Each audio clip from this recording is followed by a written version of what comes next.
akkamiin gara koo dhuftee maal gootiin kana jaallattee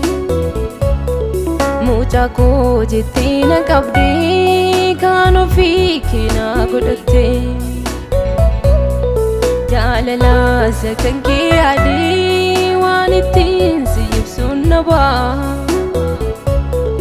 jechoota filee qindeessee wedduu kun sin faarsaa ba'a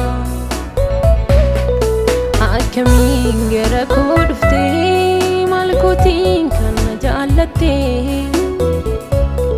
mucaa koo jettee na qabdee kan ofii kee na godhattee jaalala isa kan kee yaadee waan ittiin si ibsuun na ba'a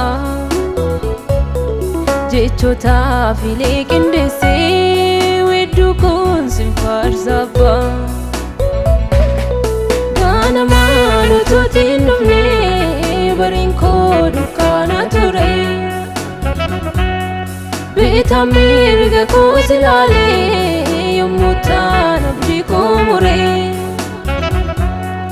hundumtuu achi narraa goree ana waan godhu wallaalu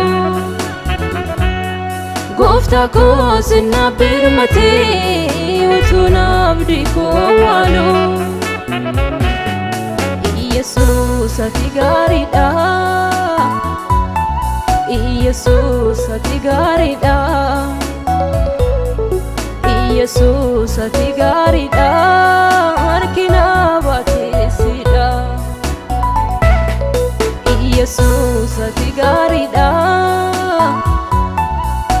Yesuus ati gaariidha